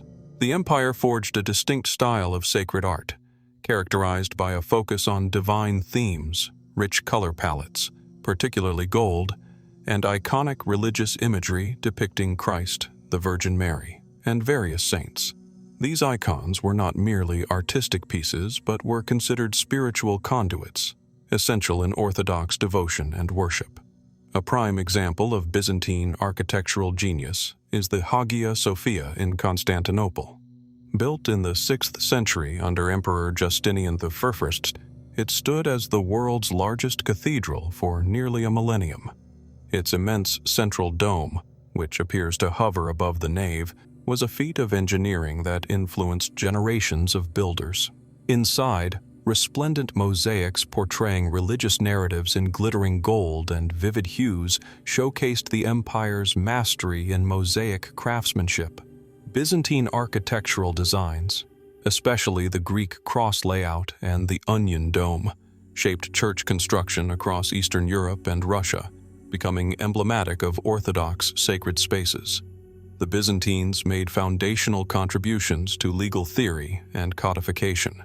Under the leadership of Emperor Justinian I, who ruled from 527 to 565 AD, a monumental effort was undertaken to consolidate Roman legal texts into a unified system known as the Corpus Juris Civilis, or Justinian Code. This compilation brought together centuries of laws and imperial pronouncements into a structured legal framework that profoundly influenced legal traditions not only within the empire, but across Europe. Rediscovered in Western Europe during the medieval period, Justinian's legal code became a cornerstone of legal instruction for future lawyers and jurists. Its tenets remain influential in the civil law traditions of numerous countries, including France, Germany, and Italy, forming the backbone of modern legal systems. The Byzantine military, noted for its discipline and innovation, was instrumental in maintaining the empire's survival for over 1,000 years. While rooted in Roman legionary traditions, the army adapted to new threats and technologies. It included elite units like the heavily armored cataphracts and the Varangian Guard, personal protectors of the emperor composed of Norse and later Anglo-Saxon warriors.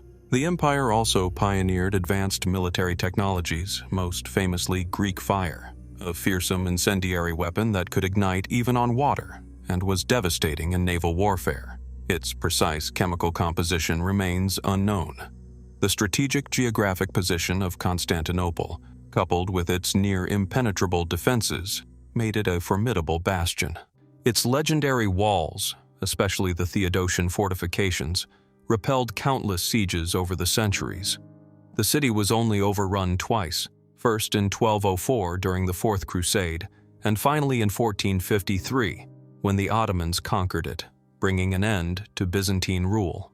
On May 29, 1453, Constantinople succumbed to the Ottoman forces, led by Sultan Mehmed II. Massive cannons eventually shattered the city's defenses, and despite heroic resistance from the outnumbered defenders, the city was captured after a grueling 53-day siege. The last emperor, Constantine XI, Palaiologos, died fighting, and Constantinople was transformed into the capital of the Ottoman Empire. This event marked not only the fall of the Byzantine Empire, but also the end of the Middle Ages. The collapse disrupted established trade with the East, prompting European powers to seek new maritime routes, ultimately sparking the Age of Exploration and the discovery of the Americas. Furthermore, the migration of Greek scholars westward brought classical manuscripts and ideas that helped ignite the European Renaissance. The Byzantine Empire's legacy is still visible today. The Eastern Orthodox Church, with millions of adherents worldwide, is a direct descendant of Byzantine Christianity. Its artistic and architectural traditions continue to be revered, particularly in Orthodox nations. The legal systems of many modern states owe much to Byzantine codification, and the concept of a centralized state with a structured bureaucracy has informed the development of modern governments.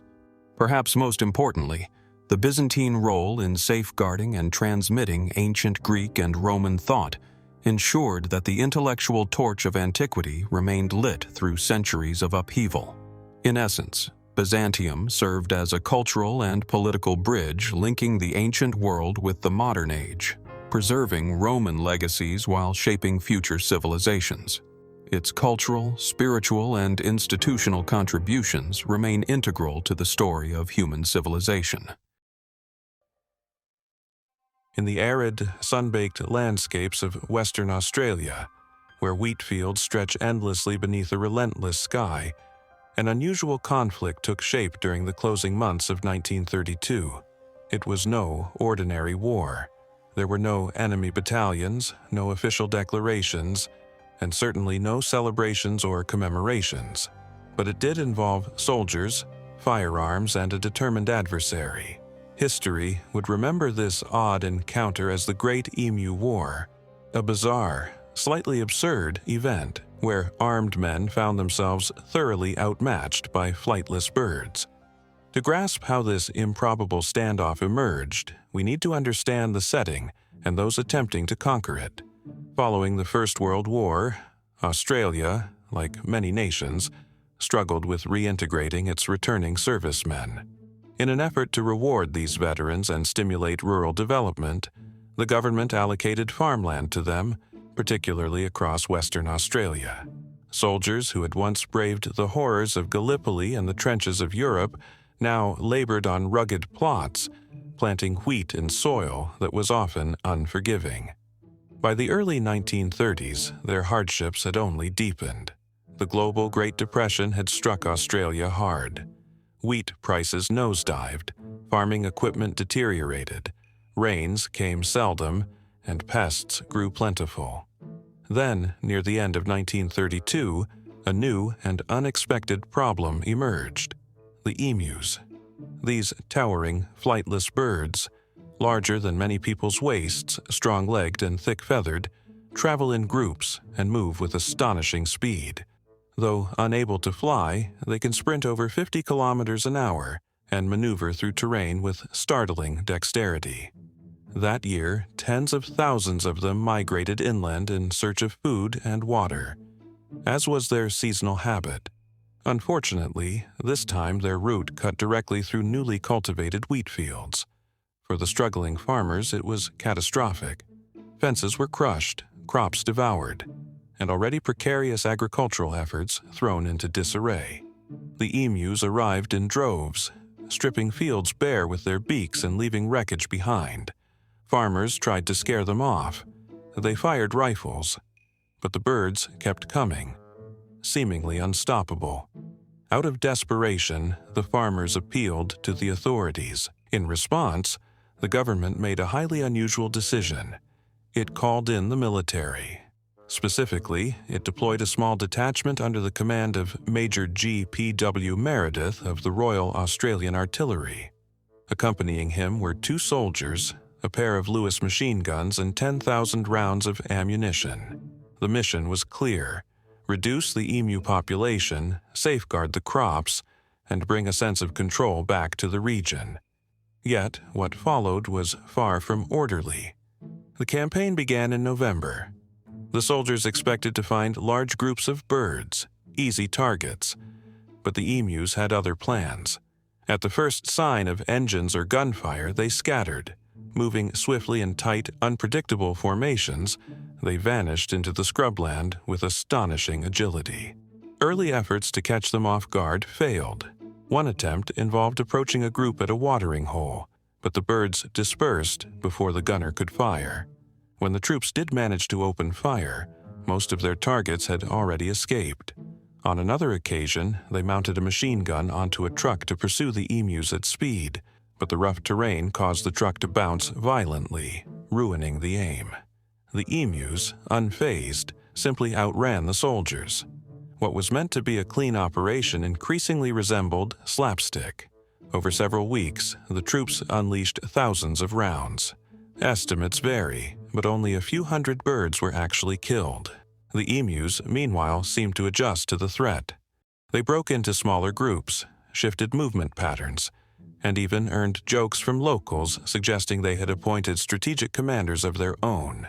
Major Meredith himself quipped that the birds demonstrated a level of organization and perseverance any military force would respect. Back in Canberra, news of the operation reached journalists. The press latched onto the story's absurdity, soldiers armed with machine guns failing to defeat a bird.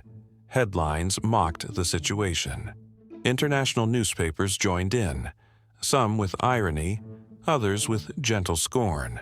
The whole affair became a public relations embarrassment. By December, the operation was quietly halted. The military withdrew, leaving the emus to roam as they pleased. The federal government quietly changed course. Instead of bullets, they offered fencing subsidies and placed bounties on emus. These local civilian methods proved far more successful than military intervention. Despite the campaign's failure, the tale of the Emu War refused to die. No medals were awarded, no land changed hands. Yet the episode left behind an odd legacy, one filled with questions about bureaucracy, the disconnect between plans and practical outcomes, and the unyielding will of nature in the face of human systems. Though often retold with humor, this wasn't just a case of comical missteps. It offered a deeper lesson about the challenges of managing a vast and untamed land, where government policy must often bow to geography, and well-intentioned efforts can quickly unravel. It revealed the growing pains of a young country learning to temper its aspirations with reality. For the soldiers, it became an unusual story in their service records. For the farmers, both a source of irritation and bemusement. And for the emus, they simply kept going, unbothered by human affairs. Today, the story persists, in articles, documentaries, and the occasional cheeky reenactment. It has entered Australia's cultural memory, often shared with a laugh and a shake of the head. Its enduring charm lies not just in its peculiarity, but in its humanity, a tale where strategy met stubbornness and birds prevailed. In a world where so many wars are tragic and costly, the Great Emu War stands alone. Bloodless for the most part, embarrassing but harmless. A historical footnote, yes, but one well worth remembering, because sometimes the stories we hold on to aren't about glory or grief, but about life's unpredictability, the way the world resists our tidy plans. And in the sun-scorched plains of Western Australia, a few well-armed men were bested by a determined flock with nowhere else to be. In the end, it stands as a quiet fable of folly, of perseverance, and of the odd, quiet dignity of the emu, striding across the dust in peace, undeterred and undefeated. The Great Pyramid of Giza, a timeless emblem of human ingenuity and ambition, continues to reveal new mysteries that enhance our intrigue with ancient Egypt. Standing proudly for more than 4,500 years, this architectural wonder has been a focal point for exploration and theories. Modern technological innovations have uncovered intriguing voids inside the pyramid, sparking heated debates. Are these gaps hidden chambers, architectural details, or merely structural voids? Built during Pharaoh Khufu's reign around 2560 BCE, the Great Pyramid was intended as both a monumental tomb and a symbol of the pharaoh's divine supremacy. Its meticulous alignment with the cardinal directions and its colossal size, constructed from approximately 2.3 million blocks of limestone, reflect the exceptional craftsmanship of its creators. Despite extensive studies, the pyramid retains an air of mystery, especially regarding its internal structure. In 2017, the Scan Pyramids Project, an international collaboration of scientists and archaeologists, made headlines with the discovery of two significant voids inside the pyramid. By using muon radiography, a technique that tracks cosmic particles as they travel through solid matter, researchers identified these anomalies without physically disturbing the ancient structure. The announcement ignited widespread curiosity and sparked renewed interest in uncovering the pyramid's concealed features. The first and most notable discovery was a large void located above the Grand Gallery, a sloping corridor that connects the Queen's Chamber and the King's Chamber. This void, often referred to as the Big Void, measures around 30 meters in length and remains inaccessible. Its function and origin have prompted various hypotheses. Some suggest it could be an undiscovered ceremonial chamber, while others speculate that it might serve a structural purpose, such as reducing the weight on the Grand Gallery below. The second anomaly, situated near the pyramid's northern side, is believed to be a possible passage or corridor. This smaller void's position and configuration have led some researchers to speculate it could be a concealed entrance or an undiscovered pathway extending further into the pyramid. However, these interpretations remain theoretical since no direct access to these voids has been achieved yet. The notion of hidden chambers within the Great Pyramid isn't new. Ancient writings, including those of Herodotus, mention concealed rooms and mechanisms designed to protect the pharaoh's treasures. While much of Herodotus' account is regarded as mythological, the idea of secret chambers has captivated explorers for centuries. Numerous archaeologists and adventurers have ventured into the pyramid's depths, often yielding more questions than answers. One intriguing theory regarding the Big Void suggests that it may have been a constructional feature.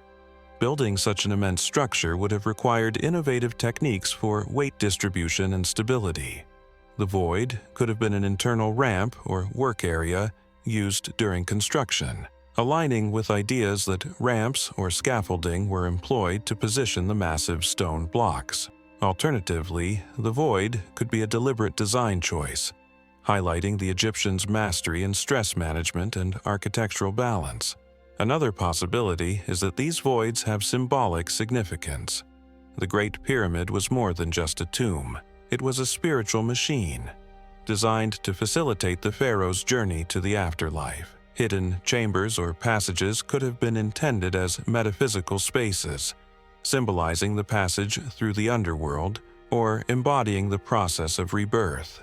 Despite the excitement surrounding these discoveries, the inability to directly access the voids presents a major challenge.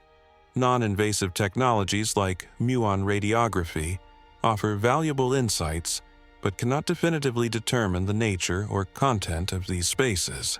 Proposed methods, such as miniature robots or advanced endoscopic devices, hold promise but have not yet been used. The Egyptian government, mindful of preserving the monument's integrity, approaches these ideas with caution.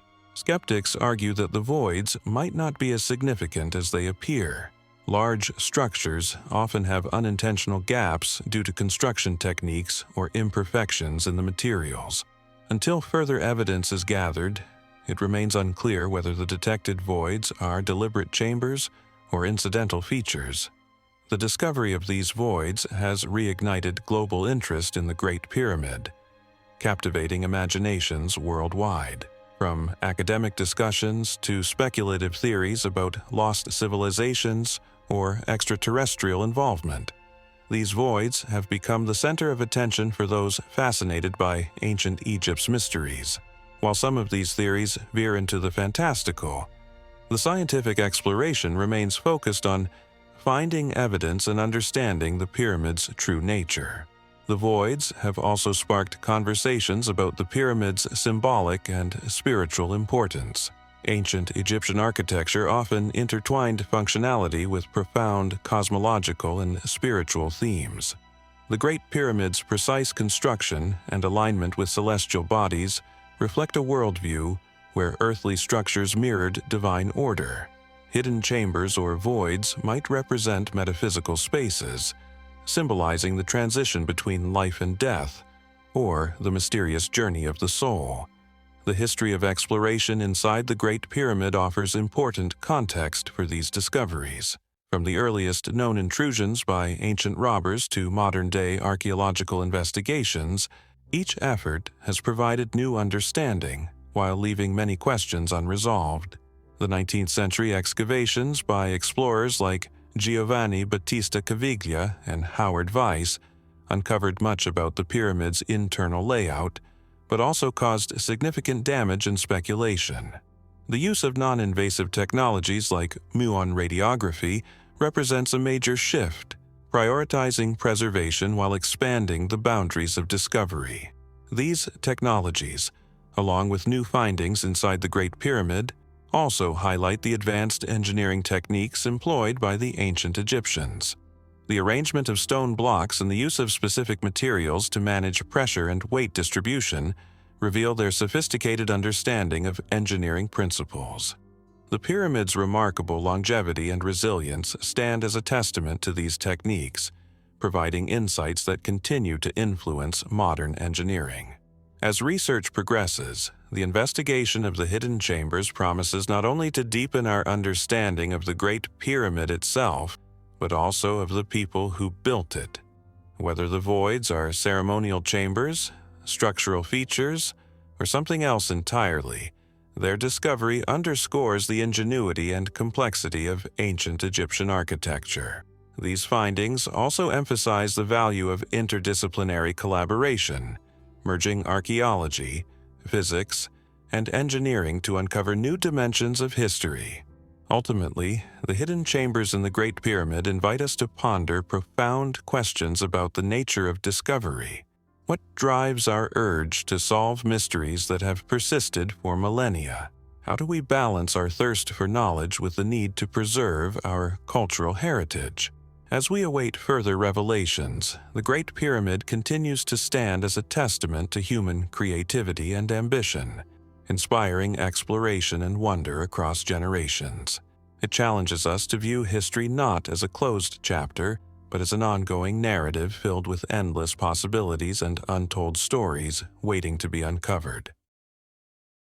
The discovery of the Screaming Mummy, an ancient Egyptian body with a face twisted in an agonized, screaming expression, has captivated archaeologists and historians since its excavation in the Deir el-Bahari necropolis. This unusual burial, marked by a stark contrast to the peaceful and dignified features typically seen in Egyptian mummies, raises significant questions about the identity of the individual and the events leading to their unsettling preservation. Who was this person, and what circumstances led to their strange and distressing preservation? Officially catalogued as an unknown individual, the Screaming Mummy was discovered in 1886 amidst a collection of royal and high-status mummies at Deir el-Bahari. Unlike the others, whose tombs adhered to the elaborate and formal Egyptian burial traditions, this mummy was placed in a simple cedar coffin wrapped in sheepskin, an impure material according to Egyptian cultural standards. The lack of inscriptions on the coffin, coupled with the absence of traditional grave goods, further adds to the mystery, suggesting a deliberate departure from standard burial rites. One theory proposes that the Screaming Mummy could be Prince Pentawere, the son of Pharaoh Rameses III. Pentawer's name is historically linked to the infamous harem conspiracy. Ancient papyri, including the judicial papyrus of Turin, recount how a faction of Ramesses III's harem, led by one of his secondary wives, Ti, plotted to murder the pharaoh and place Pentower on the throne. The conspiracy failed, and the conspirators were captured and punished. Pentower's punishment, reportedly being given the option to take his own life, aligns with the theory that the screaming mummy could be his body, preserved in an atypical manner to reflect his disgrace. Forensic analysis supports this theory. CT scans and other examinations of the mummy reveal signs of strangulation or asphyxiation, possibly consistent with forced or self-inflicted death. The wide open mouth, often interpreted as a scream, might have been caused by natural post-mortem processes rather than an expression of suffering at the time of death. However, the choice of burial materials and the absence of traditional embalming procedures point to a possible punitive or dishonorable burial, consistent with the fate of someone condemned for treason. Another interpretation suggests that the screaming mummy may not have been subjected to punitive burial but rather entombed under extraordinary circumstances. Sudden death, possibly from poisoning, suffocation, or another violent cause, might have prevented proper mummification. Without the embalming rituals that typically relax the body and close the jaw, the mummy's face could have remained in a natural, post-mortem state. The use of sheepskin wrapping adds to this mystery. In ancient Egypt, sheepskin was deemed ritually impure, and its use in burial was highly unconventional. This choice could signify disgrace or a deliberate break with religious traditions, further suggesting that the individual's burial was meant to convey dishonor. Alternatively, the use of sheepskin might indicate that the individual was non-Egyptian or had ties to groups outside the traditional Egyptian religious framework. While the theory connecting the screaming mummy to Prince Pentower is intriguing, other theories also exist. Some speculate that the individual might have been a prisoner of war, a high-ranking official who fell from favor, or even a member of the royal court involved in an unknown scandal. The absence of any identifying markers or inscriptions has kept the mummy's identity an enigma, fueling ongoing debate and speculation.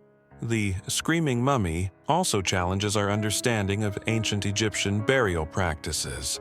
In ancient Egyptian society, great emphasis was placed on ensuring a successful transition to the afterlife, with burial rituals meticulously designed to safeguard the deceased's journey to the next world. The deviation from these norms in the case of the screaming mummy prompts important questions about how political, personal, and social transgressions influenced burial customs. It highlights the complex relationship between religion, social status, and justice in ancient Egypt. Modern forensic techniques are gradually shedding more light on this ancient mystery. Advances in DNA analysis, isotopic studies, and imaging technology may one day confirm the identity of the screaming mummy and offer further insights into their life and death. Such discoveries would not only resolve the mystery of the unknown individual, but also enhance our understanding of the complexities of ancient Egyptian society. The discovery of the screaming mummy also places it within the broader historical context of the New Kingdom's decline. The turbulent political atmosphere during the reign of Ramesses III, marked by internal power struggles and external threats, reflects the fragility of authority in ancient Egypt. If the screaming mummy is indeed linked to the harem conspiracy, it serves as a poignant reminder of the personal ambitions, betrayals, and consequences that shaped ancient history. The forensic evidence pointing to a violent death underscores the intense personal stakes in the power struggles of this era. Cultural interpretations of the screaming mummy's expression have also evolved over time. While modern audiences may see the open mouth as a scream, the ancient Egyptians may have interpreted it differently. In Egyptian iconography and funerary art, the open mouth was sometimes linked to the opening of the mouth ritual, a ceremony meant to restore the deceased's senses for the afterlife. This raises intriguing questions about whether the expression was intentional or merely coincidental, and how it might have been perceived by those who laid the individual to rest. The use of sheepskin, although suggestive of disgrace, might also hint at more practical concerns. In some cases, burial materials were chosen based on availability rather than strict adherence to ritual practices. This perspective invites further exploration into the economic and logistical factors influencing burial decisions in ancient Egypt. The combination of non-traditional materials and the lack of embalming rituals raises questions about whether the burial was hastily carried out or deliberately stripped of ceremonial elements as a form of posthumous punishment.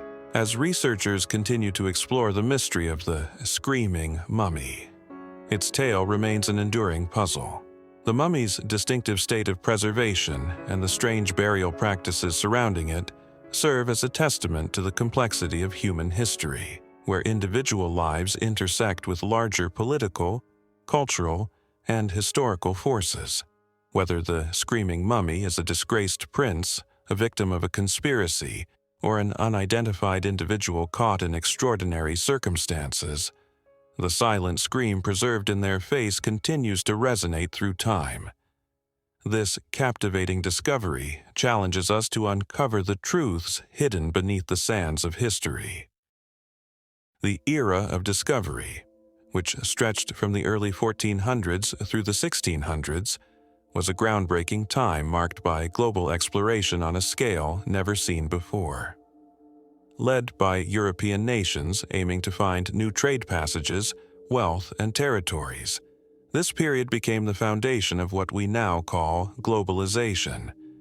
As explorers linked parts of the globe that had long remained separated, they brought major changes to commerce, cultures, and international relations. This age initiated Europe's colonial ambitions, widespread Christian evangelism, and the interchange of goods, concepts, and inventions that continued to shape today's world. This narrative examines the driving forces behind this age, its prominent explorers and voyages, its effects on native peoples, and the enduring influence of this momentous era. Various compelling reasons led European powers to pursue overseas exploration and conquest. These motivations generally fall into four broad categories: economic opportunity, religious fervor, political ambitions, and technological innovations.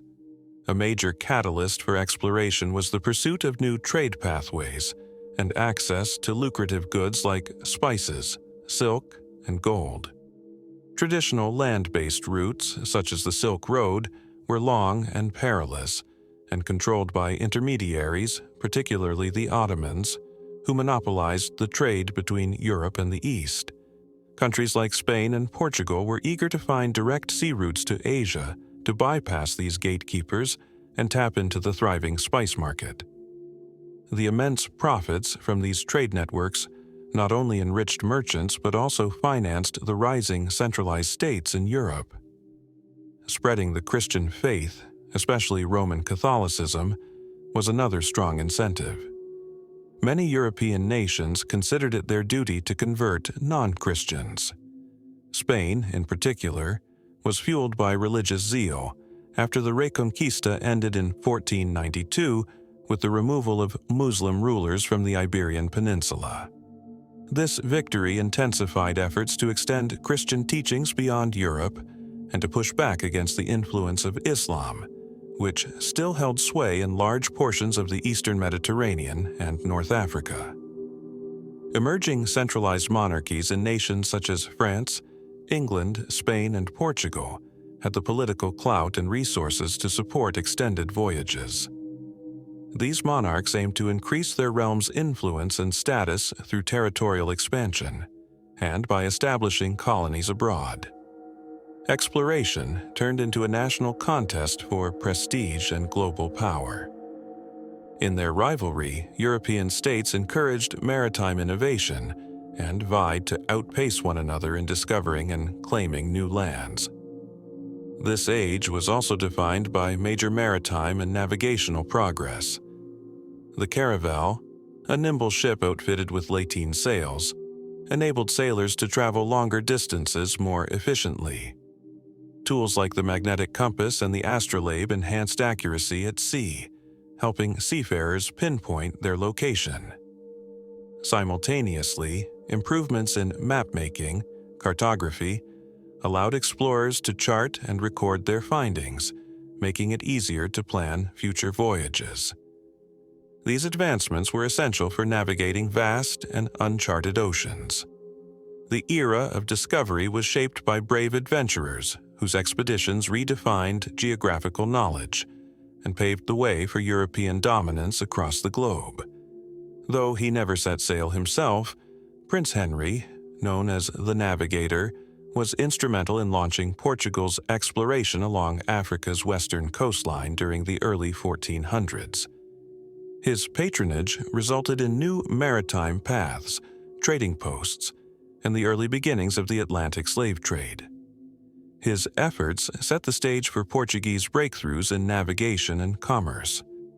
In 1488, Bartolomeu Dias became the first European to navigate around the southern tip of Africa, later named the Cape of Good Hope, proving a sea route to the Indian Ocean existed. A decade later, Vasco da Gama successfully journeyed from Portugal to India, securing a vital maritime link for the spice trade. His voyage established Portuguese control in the Indian Ocean and initiated European colonization efforts in Asia. Perhaps the most renowned of all explorers, Columbus was an Italian navigator under Spanish patronage. In 1492, he set out westward seeking a new route to Asia, but instead reached the Caribbean, mistakenly believing he had arrived near the East Indies. Although the Americas had long been inhabited by indigenous civilizations, Columbus's voyages introduced them to Europe, setting off a wave of colonization that would alter the world forever. Magellan, a Portuguese explorer sailing for Spain, led the first mission to circumnavigate the Earth. In 1519, he departed with 5 ships in search of a western passage to the Spice Islands, present-day Indonesia. Though Magellan was killed in the Philippines in 1521, his crew, under Juan Sebastian Elcano, completed the voyage in 1522. This journey offered critical insight into the planet's true scale and proved the interconnectedness of its oceans. This era also saw the violent overthrow of powerful native empires in the Americas. In 1519, Hernán Cortés invaded Mexico and encountered the mighty Aztec civilization. Using superior weaponry, alliances with local tribes, and disease, especially smallpox, Cortés captured the Aztec capital, Tenochtitlan. Meanwhile, in the 1530s, Francisco Pizarro subdued the Inca Empire in South America. Internal strife and introduced diseases helped Pizarro take Cusco and impose Spanish rule over much of the Andes. These conquests initiated a prolonged era of European dominance in the Western Hemisphere. The European arrival brought catastrophic consequences for native populations across the Americas, Africa, and Asia, including epidemics, enslavement, and cultural destruction. The introduction of Old World diseases like smallpox, measles, and influenza proved disastrous to Native American societies, which had no immunity.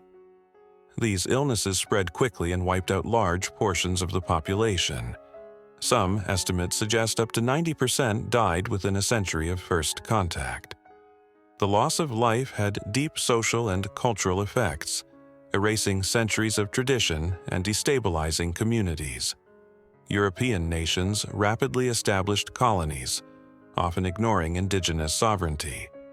Spain and Portugal built vast empires in the Americas, exploiting both land and labor. The encomienda system gave colonists rights to indigenous labor, leading to widespread abuse. Meanwhile, the demand for plantation and mine workers in the Americas spurred the growth of the transatlantic slave trade, resulting in the forced migration of millions of Africans under brutal conditions. Colonization involved the forced suppression of local languages, beliefs, and customs. Christian missionaries, especially Catholics, sought to convert indigenous populations, often banning traditional religious practices and imposing European norms. Much of the native heritage, including art, oral history, and customs, was lost or diminished. One of the lasting effects of this era was the Columbian Exchange, a widespread transfer of food, animals, cultures, and diseases between the Old World, Europe, Africa, and Asia, and the New World, the Americas. Crops like maize, corn, potatoes, tomatoes, and peanuts, introduced from the Americas, revolutionized farming in Europe, Asia, and Africa. The potato, especially, boosted European populations. Meanwhile, Old World crops, such as sugarcane, coffee, rice, and wheat, took root in the Americas, drastically changing local agriculture. European settlers brought cattle, pigs, sheep, and horses to the Americas.